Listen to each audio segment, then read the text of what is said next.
Hello bachon, let's read the question first. The question reads, the process by which organisms with different evolutionary history evolve similar phenotypic adaptations in response to a common environmental change challenge is called.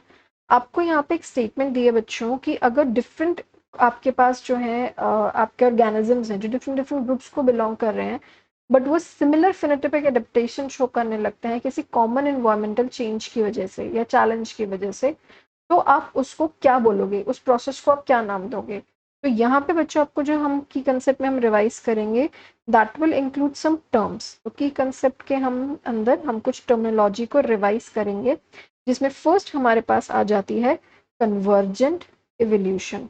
Convergent evolution क्या state करता है बच्चों? Convergent evolution ये state करता है कि अगर आपके पास दो स्पीशीज हैं, दो से ज्यादा स्पीशीज हैं और ये जो पर्टिकुलर स्पीशीज हैं ये एक ही इन्वायरमेंटल एरिया में है, इनका ये इन्वायरमेंटल एरिया क्या है?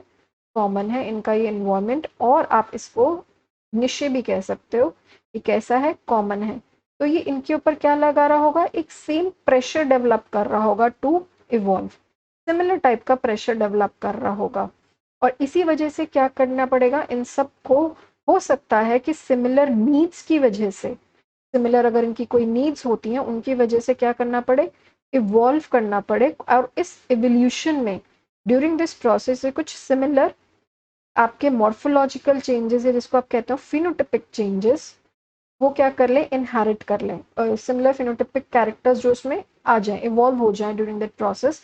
तो इस पूरे प्रोसेस को आप क्या कहोगे? इस पूरे प्रोसेस को आप कहोगे कन्वर्जेंट इवोल्यूशन। तो अगर हम देखा जाए तो हमारा क्वेश्चन का स्टेटमेंट भी सेम चीज बोल रहा है कि इवोल्यूशनरी हिस्ट्री जो है वो सिमिलर फिनोटिपिक एडेप्टेशन शो करने लगी है क्योंकि उसको सेम एनवायरमेंटल चैलेंज को फेस करना पड़ रहा है। तो इसी वजह से हमारा जो ऑप्शन 2 हो जाता है वो क्या हो जाता है? करेक्ट हो जाता है। बट हम फिर भी देखेंगे कि आपका अडेप्टिव रेडिएशन क्या होता है, नेचुरल सिलेक्शन क्या होता है, उनको भी एक बार हम जस्ट में रिवाइज करेंगे।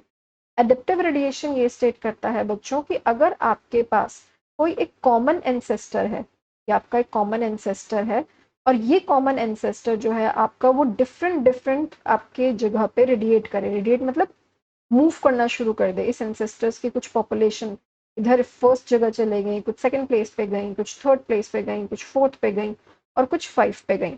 और अलग अलग जगह पे जाने के बाद ये जो सारे के सारे आपके मैम यहाँ पे पॉपुलेशन मूव करेगी, ये क्या शो करने लगे? इंडिपेंडेंट एवोल्यूशन शो करने लगे। टू मीट देयर नीड्स, अपनी नीड्स को मीट करने के लिए ये क्या करेंगे? इवॉल्व करेंगे। तो उसको हम कहेंगे एडेप्टिव रेडिएशन। जो यहाँ सबसे इंपॉर्टेंट हो जाता है वो होता है ये सब कैसे हैं? इन सब के पास एक कॉमन एंसेस्टर था, ये इंडिपेंडेंट एवोल्यूशन पर इन्होंने शो किया और नई स्पीशीज के अंदर, न्यू स्पीशीज के अंदर ये क्या हुए? इवॉल्व हो गए अपनी रिक्वायरमेंट्स को मीट करने के लिए, अपनी स्पेसिफिक एनवायरमेंट्स को मीट करने के लिए, और अलग अलग जियोग्राफिक एरिया में ये चले गए हैं। तो वो आपका एडिप्टिव रेडिएशन कहलाता है।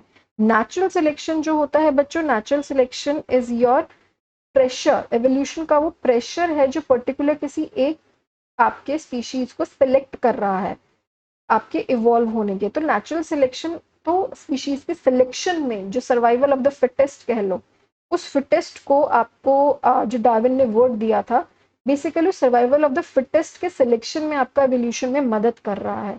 तो ये हमारी जो है जो क्वेश्चन बोल रहा है उस प्रोसेस से, उस प्रोसीजर से रिलेटेड नहीं है। दैट्स वाई ये ऑप्शन भी आपका कैसा हो जाता है? गलत हो जाता है। Nothing is so much of non random in case of evolution. तो ये भी आपका एक इनकरेक्ट ऑप्शन है। फर्स्ट भी आपका हमने देखा है कि एक इनकरेक्ट ऑप्शन है। So the final answer to the given question will be option number second, convergent evolution. Hope you have understood this question well, bachcho. Best of luck.